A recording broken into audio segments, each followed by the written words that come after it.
I hope all of you are fine and doing well at your homes. Last week हम लोग पढ़ रहे थे पॉलीमॉर्फिज्म. ठीक है, पॉलीमॉर्फिज्म का टॉपिक डिस्कस हो रहा था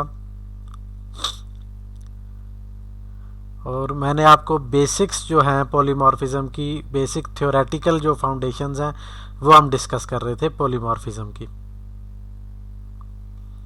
हम फर्दर एक्सप्लोर करते हैं कि ऊप में पॉलीमॉर्फिज्म से क्या मुराद है.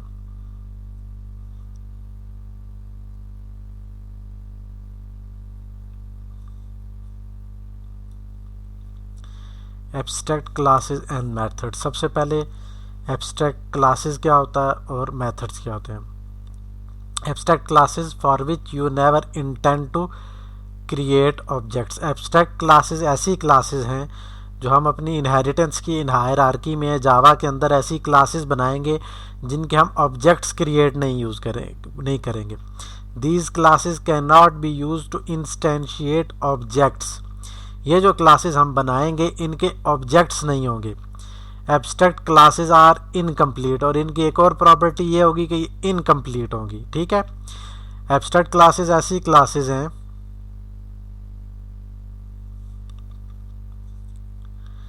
जिनके अंदर तीन बातें हैं.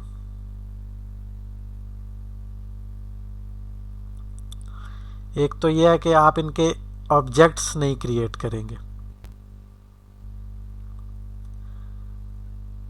ठीक है, दूसरा ये है कि वो ये इनकम्प्लीट क्लासेस होंगी. ठीक है, एक तो इनके आप ऑब्जेक्ट्स क्रिएट नहीं करेंगे, दूसरी ये क्लासेस इनकम्प्लीट होंगी. अब ये इनकम्प्लीट से क्या मुराद है, ये अभी स्लाइड्स में आ रहा है कि इनकम्प्लीट से क्या मुराद है.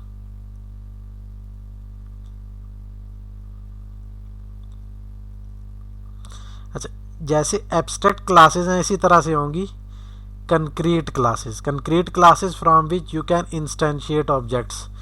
अभी आपने पढ़ी, अभी मैंने आपको बताया कि ऐसी क्लासेस होंगी जिन्हें मैं एब्स्ट्रैक्ट क्लासेस कहूँगा, उनके ऑब्जेक्ट्स नहीं बना सकूँगा और वो इनकम्प्लीट क्लासेस होंगी. उसके बिलमुकाबिल मैंने आपको बताया कि कंक्रीट क्लासेस भी होंगी. वो क्या होंगी, जिनके मैं ऑब्जेक्ट्स बना सकता हूँ.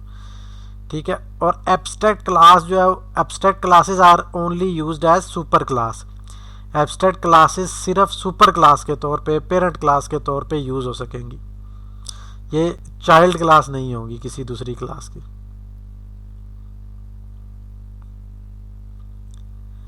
पॉलीमॉर्फिज्म के कंसेप्ट से रिलेटेड दो बातें हैं मेरे पास.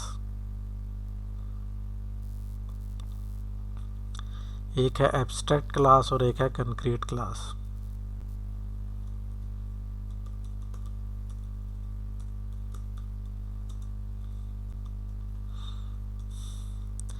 एक मेरे पास एब्स्ट्रैक्ट क्लास है और दूसरी तरह की जो क्लास है उसे मैं बोलूँगा concrete class.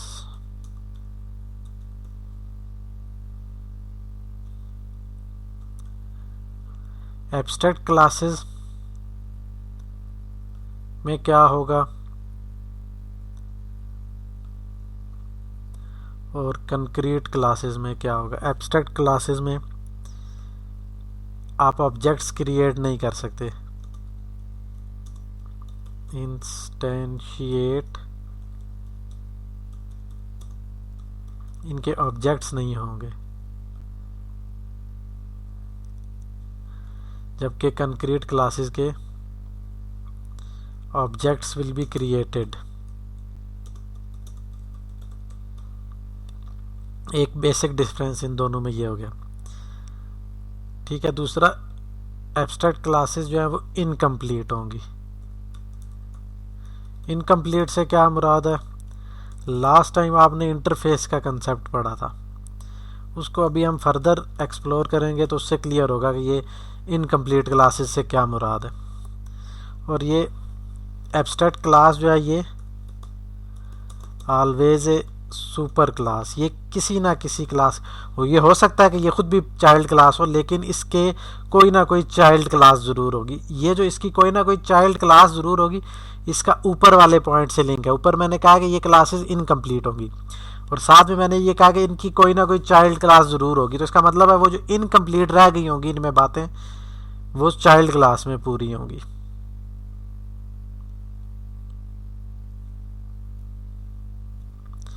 Purpose of abstract classes. Abstract classes purpose is to provide an appropriate superclass from which other classes can inherit and thus share a common design. Abstract class का पर्पस क्या है कि इससे हम जो है फर्दर चाइल्ड क्लासेस बना सकें जिनके कुछ कॉमन एट्रीब्यूट्स इसके अंदर हैं. ठीक है. एब्स्ट्रैक्ट क्लास हम बनाते क्यों हैं? जब इसका ऑब्जेक्ट नहीं क्रिएट करना. क्वेश्चन ये है, why to have abstract classes?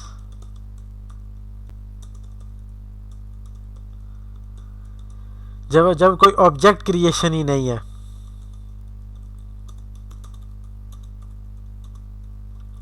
जब इनका ऑब्जेक्ट ही नहीं क्रिएट करना तो फिर एब्स्ट्रैक्ट क्लासेस क्यों बनाते हैं? इसका रीज़न ये है कि हमें पता है हम कुछ क्लासेस बनाएंगे, हमें फॉर फ्यूचर रेफरेंस ये पता है कि हम कुछ सर्टन क्लासेस बनाएंगे. लेट्स से क्लास है बी, सी और डी. ये रिलेटेड क्लासेस हैं लेकिन इनमें कुछ चीज़ें डिफरेंट हैं और कुछ चीज़ें इनकी कॉमन है. लेकिन वो कॉमन चीज़ों की इम्प्लीमेंटेशन डिफरेंट हो सकती है. कॉमन में कुछ इनके बिहेवियर में कुछ चीज़ें, इनके एट्रीब्यूट्स कुछ कॉमन है और इनके बिहेवियर्स में कुछ चीज़ें कॉमन है.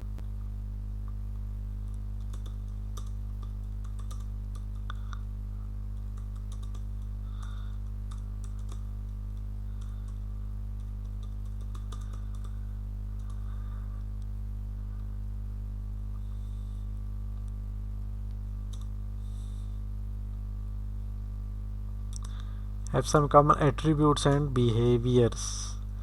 इनके अंदर कुछ एट्रीब्यूट्स कॉमन है और कुछ बिहेवियर्स कॉमन है. ठीक है. तो अगर मैं वो सारे एट्रीब्यूट लेट से मुझे पता है कि ए, बी और सी तीनों में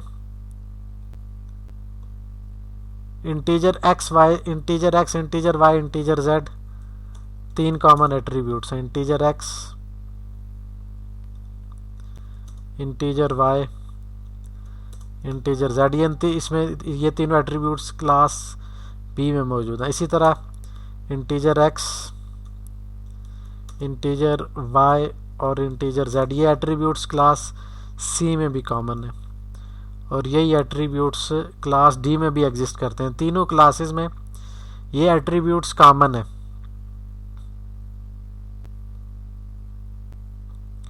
ठीक हो गया. फिर इन तीनों में एक कोई ना कोई सर्टन बिहेवियर भी मौजूद है. ठीक है. कोई ना कोई मैथमेटिकल, लेट्स से इनके अंदर एक फंक्शन है ऑपरेट. वो ऑपरेट का क्या फंक्शन है कि कोई ना कोई मैथमेटिकल ऑपरेशन इन तीनों एट्रीब्यूट्स एक्स, वाई और जेड पे होना है. क्लास बी जो है वो उस ऑपरेट के अंदर जो है क्या करेगी, इन वैल्यूज़ को आपस में मल्टीप्लाई करेगी. ठीक है. क्या करेगी, एक्स, वाई और जेड को आपस में मल्टीप्लाई करेगी. इसी तरह जो क्लास है सी उसके अंदर भी ऑपरेट का फंक्शन है. वो इन तीनों वैल्यूज़ को आपस में ऐड करेगी. नाम इस बिहेवियर का सेम है. उसे कॉमन डेली लाइफ में मैथमेटिकली अपना उसे यूजुअली सेम तरह से याद किया जाता है. ठीक है. और इसी तरह से मैं ऑपरेट का एक फंक्शन यहाँ बनाता हूँ जो इन तीनों वैल्यूज़ को आपस में, लेट्स से एक्स को वाई से डिवाइड करेगी और फिर इनके आंसर को जेड से डिवाइड करेगी.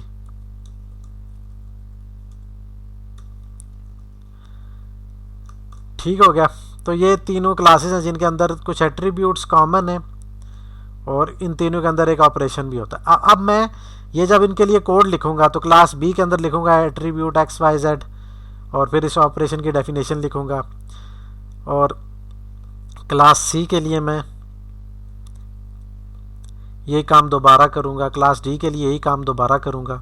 और फिर मुझे फ्यूचर में हो सकता है क्लास ई ऐड करना पड़े, उसमें भी ये तीनों एट्रीब्यूट्स हों. नई क्लास इसमें ई, उसमें भी ये तीनों एट्रीब्यूट्स भी हों और ये ऑपरेट का फंक्शन भी हो, और वो हो सकता है मल्टीप्लिकेशन और डिवीजन दोनों करता हो, दोनों का कॉम्बिनेशन यूज़ करता हो।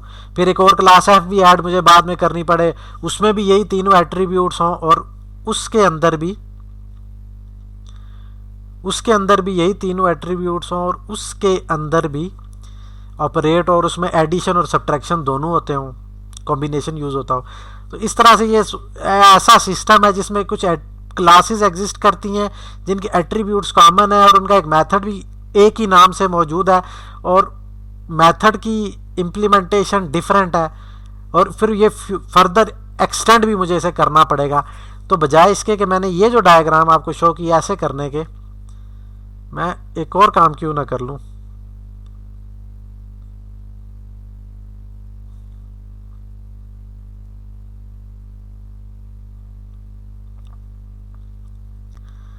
मैं एक और काम कर लेता हूँ, मैं एक क्लास बना लेता हूँ ए के नाम से। क्लास ए के नाम से एक क्लास बना लेता हूँ। अब इस क्लास के अंदर जो है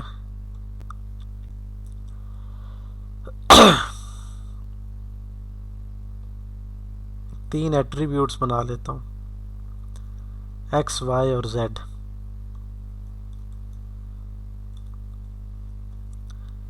एक एट्रीब्यूट मैंने इसके अंदर बना लिया एक्स,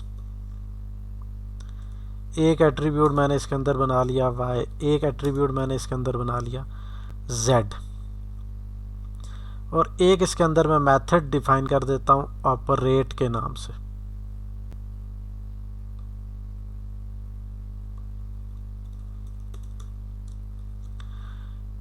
ठीक है, तो ये मैंने क्लास बना ली ए जिसके तीन, अब ये बी, सी और डी में जो एट्रीब्यूट्स कॉमन थे एक्स, वाई, जेड, और जो फंक्शन कॉमन था ऑपरेट, ये सारी चीज़ें मैंने पेरेंट क्लास के अंदर लिख दी हैं।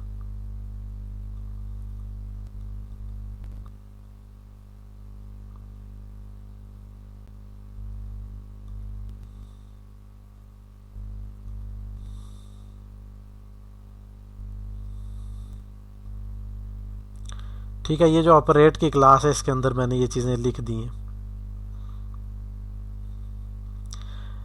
अब मैंने आपको बताया अब मैं आपके अभी एग्जिस्टिंग मेरे पास तीन क्लासेस हैं, बी, सी और डी। ये मेरे पास तीन क्लासेस हैं, एक का नाम है बी, एक का नाम है सी, एक का नाम है डी। तीन क्लासेस हैं मेरे पास, बी, सी और डी, और तीनों को मैंने कह दिए चाइल्ड क्लासेस हैं, ये क्लास ए को एक्सटेंड करती हैं। ठीक है, ये कीवर्ड एक्सटेंड के ज़रिए मैं कोडिंग में लिख दूंगा B extend A, C extend A, D extend A. तो अब देखें इसका मतलब क्या है कि ये जो एट्रीब्यूट्स हैं एक्स, वाई और जेड, ये बी में भी मौजूद हैं, ये सी में भी मौजूद हैं और ये डी में भी मौजूद हैं। कैसे हैं? इनहेरिटेंस के ज़रिए। अच्छा, इसके बाद ये जो ऑपरेट का फंक्शन है ये बी में भी मौजूद है, ये सी में भी मौजूद है और ये डी में भी मौजूद है। कैसे? क्योंकि पेरेंट क्लास का फंक्शन चाइल्ड में खुद ब खुद आ जाता है। लेकिन अब यहाँ पर एक बात है, ये जो फंक्शन है ऑपरेट डी, ये इंटरफेस है।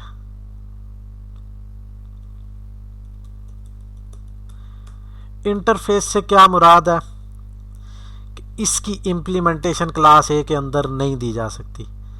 ठीक है, पेरेंट क्लास के लास्ट वीक मैंने आपको इंटरफेस का कंसेप्ट दिया था कि पेरेंट क्लास का जो है ऐसा फंक्शन है,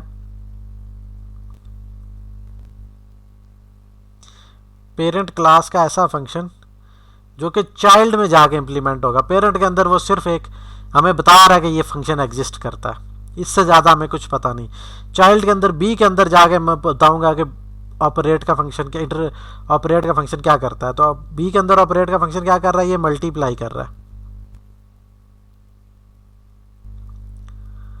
सी के अंदर यही फंक्शन ऑपरेट का इनहेरिट हुआ है, लेकिन वो ये कर क्या रहा है, एडिशन का ऑपरेशन कर रहा है। फिर डी क्लास के अंदर यही फंक्शन मौजूद है, लेकिन ये कर क्या रहा है, तीनों वैल्यूज़ को पहले एक को दूसरी से और फिर उन दोनों के आंसर को तीसरी से डिवाइड कर रहा है। तो ये जो हमने इंटरफेस का कंसेप्ट पढ़ा है वो बेसिकली ये एक ऐसा फंक्शन है जो पेरेंट में मौजूद है और चाइल्ड में उसे दोबारा इंप्लीमेंट किया जा रहा है। अब इस सारी सूरत हाल का फ़ायदा क्या हुआ, ये जो कुछ हमने किया है, बजाय ऐसे को इसको इम्प्लीमेंट करने के कि तीनों क्लासेस और तीनों में सारे एट्रीब्यूट्स और ऑपरेट का फंक्शन लिखूं, एक कॉमन पेरेंट बना दिया, उसमें कॉमन सारे एट्रीब्यूट्स और कॉमन फंक्शन का नाम लिख दिया। इसका एडवांटेज क्या है?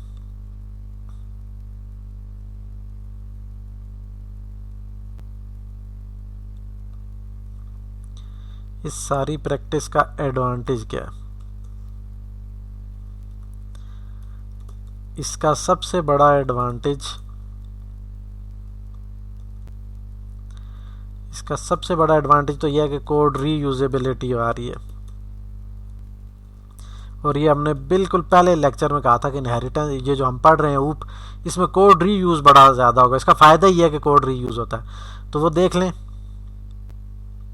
कोड रीयूज आपके सामने है कि इंटीजर क्लास ए में तीनों एट्रीब्यूट्स बना लिए, बी सी और डी, तीनों में वही चीज़ रीयूज हो गया, क्योंकि इनहेरिट कर लिया, बी ने ए को इनहेरिट कर लिया, सी ने भी ए को इनहेरिट कर लिया, डी ने भी ए को इनहेरिट कर लिया।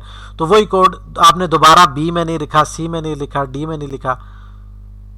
ठीक है, तो ये आपका जो चाइल्ड क्लासेस है इनका, ये जो है इनकी रिप्रेजेंटेशन कंपैक्ट हो गई है।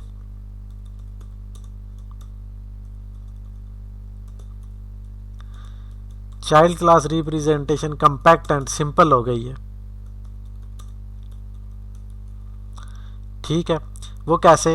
पहले तीनों चाइल्ड क्लासेस शो की हुई थी, उन तीनों के अंदर सारे एट्रीब्यूट्स डिक्लेयर किए सारे, और फिर वही एट्रीब्यूट्स हैं तो कॉमन, बी में भी, सी में दोबारा वो लिखे, डी में वो दोबारा लिखे, ए में वही चीज़ अब मैंने शो की है। तो वो सिंपलर, इस डायग्राम को देखें कि इसमें एक ही बात बार बार कितनी दफ़ा रिपीट हुई है, ये तीनों जो हैं, और फंक्शन का नाम सेम है वो भी रिपीट हुआ हुआ है। यहाँ पर देख लें, यहाँ पर सिर्फ एक पेरेंट क्लास में तीनों एट्रीब्यूट्स लिख दिए। तो ये कोड लिखते हुए लिख दूंगा क्लास बी एक्सटेंड्स ए, क्लास सी एक्सटेंड्स ए, क्लास डी एक्सटेंड्स ए, तो वो तीनों एट्रीब्यूट उसमें आ जाएंगे, वो है जो है इनहेरिट हो जाएंगे। और ऑपरेट का फंक्शन मुझे पता है कि मुझे बी में भी, चूँकि ये एक इंटरफेस है, तो इसकी इम्प्लीमेंटेशन अब जो मुझे देनी है, अब ऑपरेट की इम्प्लीमेंटेशन जो है वो जो मैंने वहाँ लिखी हुई है दूसरी डायग्राम में, ऑपरेट की कंप्लीट इम्प्लीमेंटेशन जो मैंने यहाँ दी है वो यहाँ लिख दूंगा सिर्फ। बाकी मुझे एट्रीब्यूट्स दोबारा लिखने की ज़रूरत नहीं और ऑपरेट का फंक्शन लिखने की ज़रूरत नहीं। ये वाला अपना ऑपरेट को लिखने की ज़रूरत है, फंक्शन एट्रीब्यूट्स दोबारा लिखने की ज़रूरत नहीं। फंक्शन ये ऑपरेट बी वाला बी में लिख दूंगा, सी का ऑपरेट फंक्शन सी में लिख दूंगा, और डी वाला ऑपरेट का फंक्शन डी में लिख दूंगा। अच्छा, ये तो दो एडवांटेज हो गए। फिर एक और एडवांटेज भी है, एक्सटेंसिबिलिटी।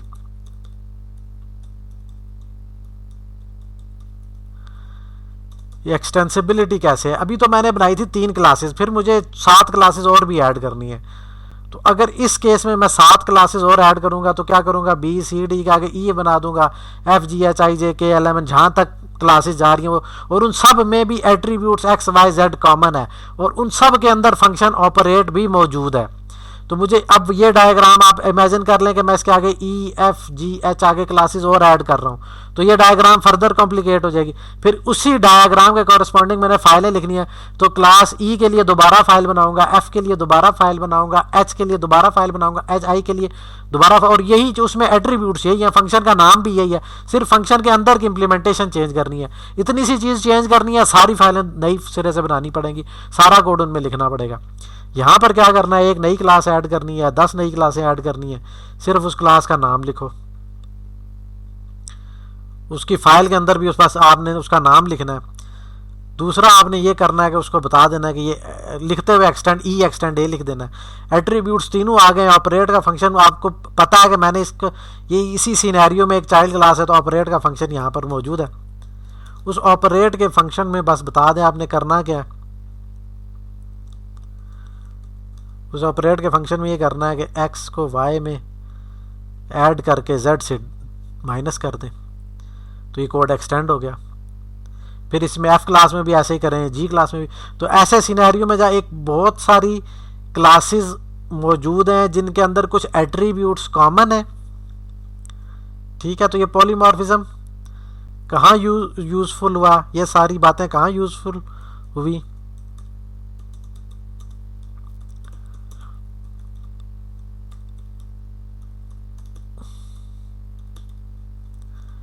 ठीक है, a bunch of classes exist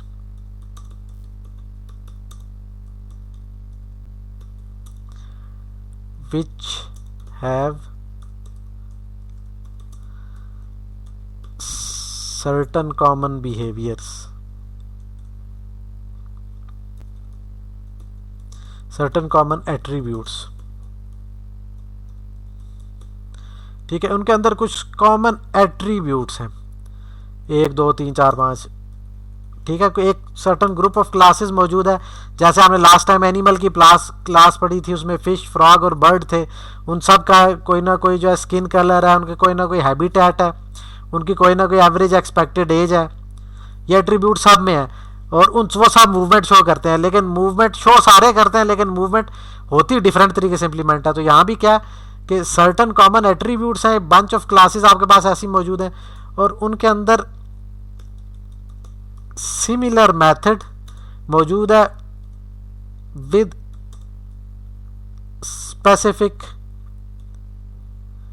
specific implementation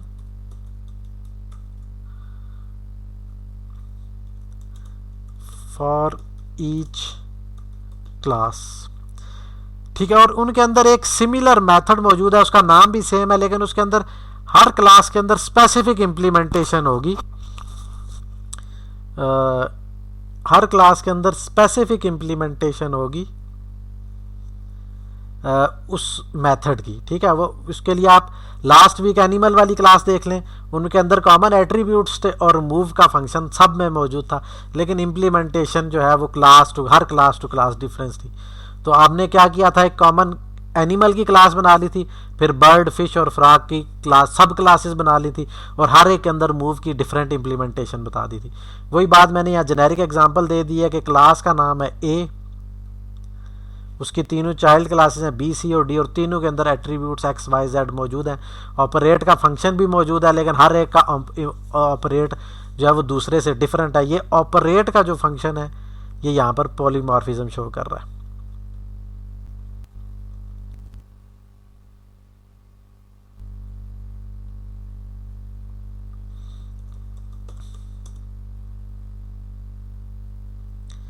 operate is showing polymorphism।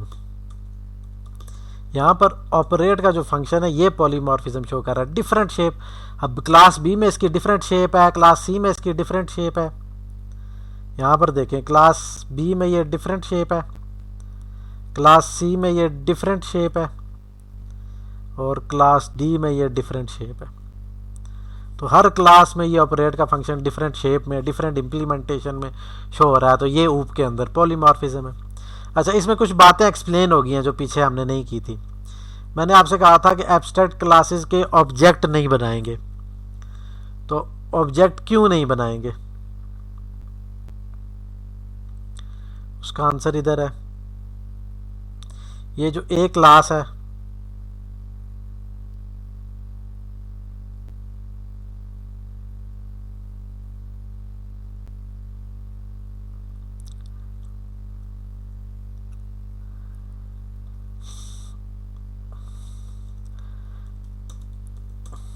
यहाँ पर ए क्लास जो है ये एक एब्स्ट्रैक्ट क्लास है,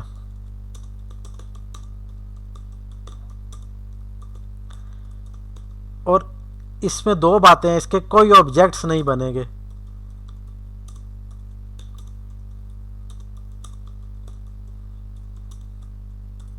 ये हमने थोड़ी देर पहले इस वीडियो के स्टार्ट में मैंने आपसे कहा कि ए क्लास का कोई ऑब्जेक्ट नहीं मैं बनाऊंगा, मतलब एब्स्ट्रैक्ट क्लास का कोई ऑब्जेक्ट नहीं बनाऊंगा। तो ये ए चूंकि एब्स्ट्रैक्ट क्लास है इस डायग्राम के अंदर, इस सिनेरियो के अंदर, तो इसके ऑब्जेक्ट्स भी नहीं होंगे और ये एक इनकम्प्लीट क्लास है। ये दो बातें अभी थोड़ी देर पहले हमने कहा कि एब्स्ट्रैक्ट क्लासेस में होती हैं, इनके ऑब्जेक्ट्स कोई नहीं होते और ये इनकम्प्लीट होती हैं। तो ये दोनों बातें इस फिगर में मैंने आपको बता दी कि ऑब्जेक्ट्स नहीं है और इनकम्प्लीट नहीं है। इसका रीज़न क्यों, इसका रीज़न क्या है? इसका रीज़न ये है कि देखें ए क्लास के अंदर जो एब्स्ट्रैक्ट इसलिए है कि इसके अंदर एक फंक्शन मौजूद है ऑपरेट का। ये जो फंक्शन है ये इंटरफेस के तौर पे काम कर रहा है।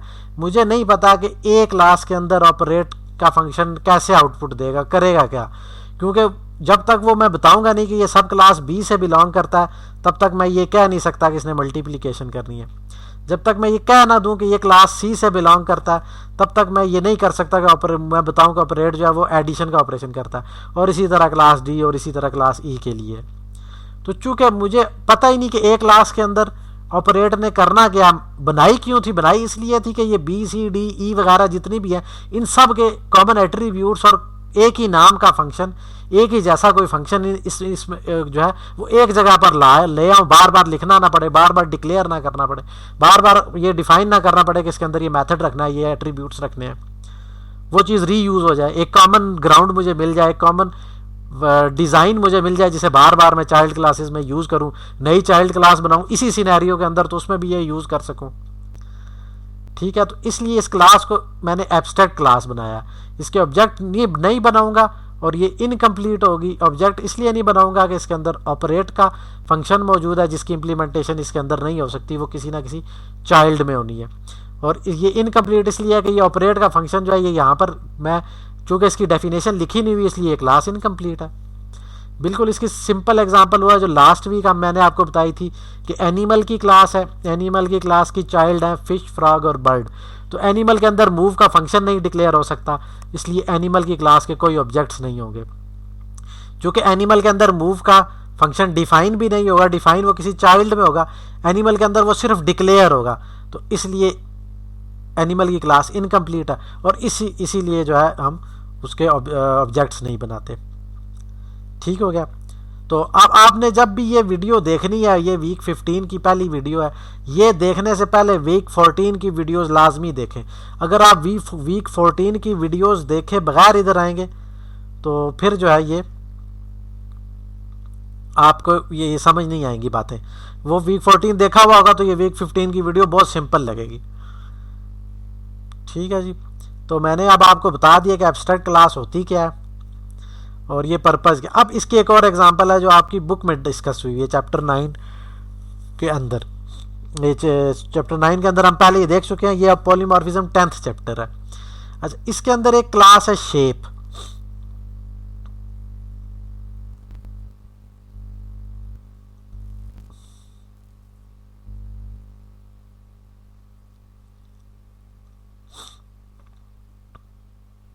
यहाँ पर मैं इसको पेस्ट कर देता हूँ। इसके अंदर क्लास है शेप की।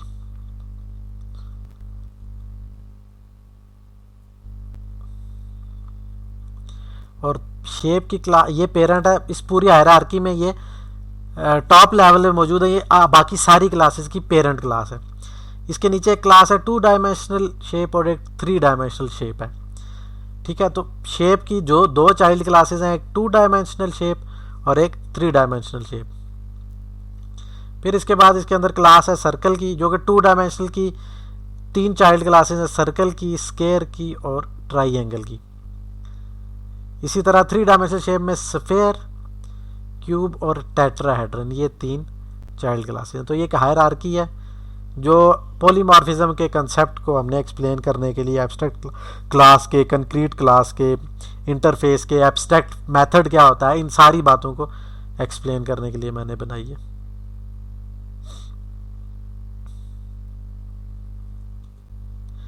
अच्छा जी, शेप हायरार्की, इस पूरी डायग्राम का नाम है shape hierarchy. Shape class tells common attributes such as location, colour, border thickness and behavior such as draw, move, resize and change color. That is notion of what it means to be a shape. ठीक है, shape की class basically geometric shape को represent कर रही है।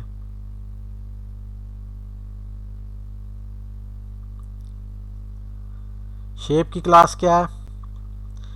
एक geometric shape को represent कर रही है।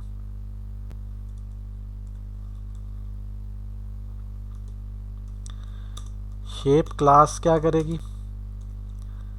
वो जियोमेट्रिक शेप को रिप्रेजेंट करेगी। अब शेप के ये इसके इन चूंकि ये हायरार्की पॉलीमॉर्फिज्म डिस्कस करी, और मैंने कहा पॉलीमॉर्फिज्म में हम क्या करते हैं, बहुत सारी रिलेटेड क्लासेस जो हैं जो एक ही सिनेरियो में एग्जिस्ट करते हैं, उनके कॉमन एट्रीब्यूट्स एक जगह इकट्ठा कर लेते हैं और कॉमन जो फंक्शनैलिटीज़ उनमें होंगी वो उनको डिक्लेयर कर देते हैं। तो सर्कल हो, स्क्वायर हो, ट्राइंगल हो, स्फेयर हो, क्यूब हो, टेट्राहेड्रन हो, इनके अंदर कुछ कॉमन एट्रीब्यूट्स होंगे। कॉमन एट्रीब्यूट्स क्या हैं?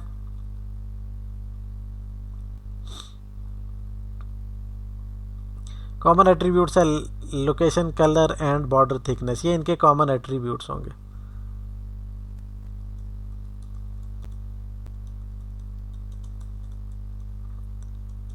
ठीक है, ये खास के सर्कल हो, स्क्वायर हो, कोई भी ज्योमेट्रिक शेप हो, उसके अंदर ये कॉमन एट्रीब्यूट्स जो हैं वो आपको नज़र आ जाएंगे।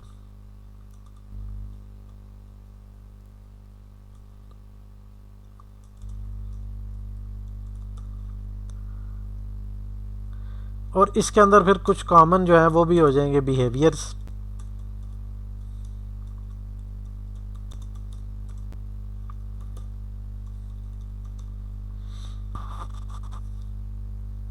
ठीक है, कुछ कॉमन बिहेवियर्स भी आ जाएंगे। अब कॉमन बिहेवियर्स क्या होंगे? वो होगा draw, move, resize, change colour. ठीक है, एक किसके अंदर एक ड्रा का फंक्शन आ जाएगा।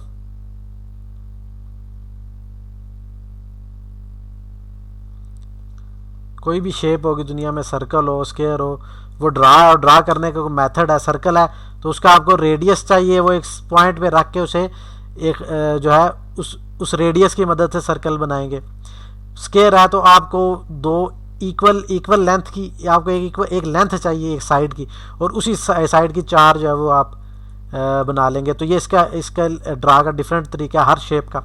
लेकिन जो इनकी पेरेंट क्लास है शेप, उसमें मुझे बताना है कि मुझे शेप को ड्रा करना है।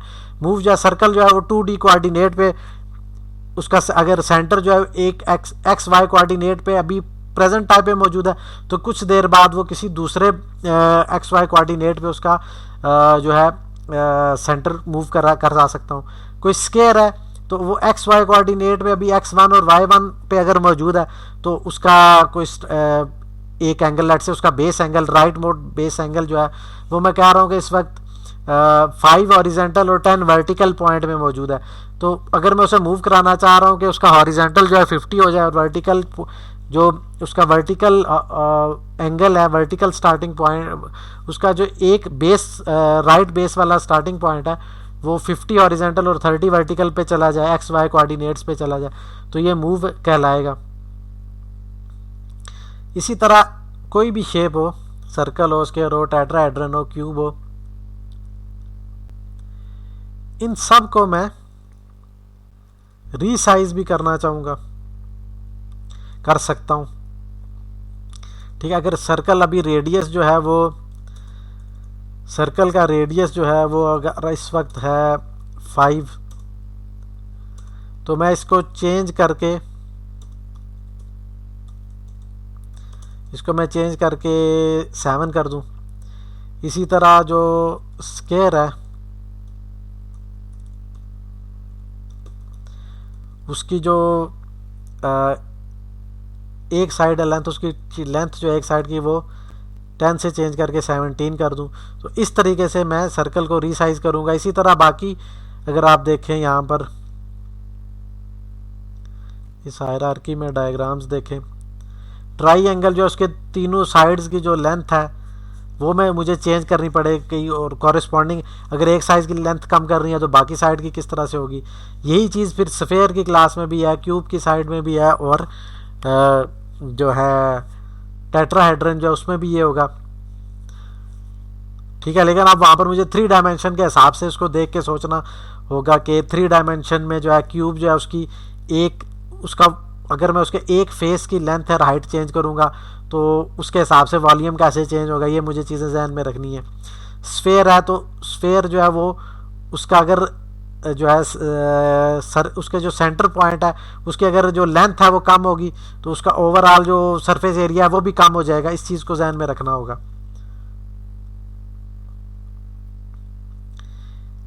और इन सारी चीज़ों के अलावा चेंज कलर और कोई भी शेप, अच्छा ये जो जितनी चीज़ें मैं डिस्कस कर रहा हूँ ये किसी भी हर शेप के साथ जेनेरिक है। तो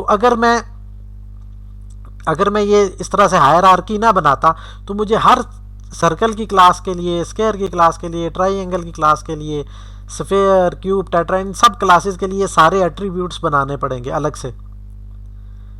ठीक है, लोकेशन, कलर, बॉर्डर थिकनेस वगैरह, draw, move, resize, change colour, हर एक क्लास के लिए अलग अलग लिखूंगा तो कोड रीयूजेबिलिटी जो ऊप में है वो उसका मैंने फ़ायदा नहीं उठाया और मुझे बार बार एक ही चीज़ को लिए नई फाइल क्रिएट करनी पड़ेगी, उसके सारे चेक्स लगाने पड़ेंगे, जबकि हर एक फाइल में जो है वो थोड़ा थोड़ा डिफरेंस होगा मैथड्स के अंदर, एट्रीब्यूट्स तो सेम होंगे। चेंज कलर जो है वो लेट से स्क्वायर है, उसका कलर जो है वो मुझे रेड टू ग्रीन करना है, स्क्वायर का कलर जो है वो रेड टू ग्रीन करना है। इसी तरह जो रेक्टेंगल है, अपना जो सर्कल है, उसका कलर जो है वो ब्लू से वाइट करना है, ब्लू से ब्लैक करना है। ठीक है,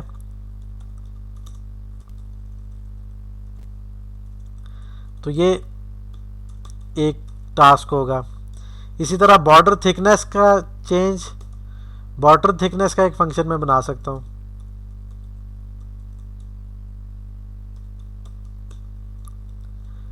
बॉर्डर थिकनेस का फंक्शन उसमें क्या होगा, अगर बॉर्डर की थिकनेस जो है इसमें अब ऊपर इसके इनके एट्रीब्यूट है एक बॉर्डर थिकनेस, उसकी वैल्यू जो है लेट से 2.0 से चेंज करके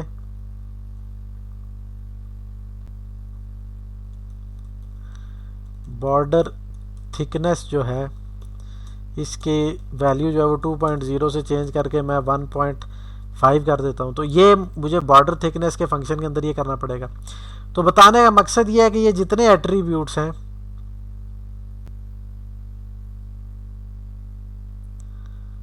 location, colour and border thickness, ये हर शेप हर 2 डायमेंशनल हर 3 डायमेंशनल में मौजूद है। Draw, move, resize, change colour, ये सारे फंक्शन इसमें मौजूद हैं। तो बजाय इसके कि हम इनके लिए अलग अलग हर क्लास में अलग अलग इम्प्लीमेंटेशन करें, हम शेप की एक क्लास बनाएंगे जो एब्स्ट्रैक्ट क्लास होगी, जिसका कोई ऑब्जेक्ट नहीं होगा बनेगा और वो इनकम्प्लीट भी होगी। उसके अंदर ये सारे एट्रीब्यूट्स भी मैं लिख दूंगा और उसके अंदर मैं ये सारे फंक्शंस भी एज ए एब्स्ट्रैक्ट फंक्शन बना दूंगा। फिर जब मैं जो चीज़ें स्पेसिफिक हैं 2 डायमेंशनल 3 डायमेंशनल क्लासेस के साथ, वो मैं उन क्लासेस में बता दूंगा। और फिर जो सर्कल, स्क्वायर और ट्राइंगल है, स्फेयर, क्यूब और टेट्राहेड्रन है, इनको फिर मैं कंक्रीट क्लास के तौर पे इम्प्लीमेंट कर लूँगा।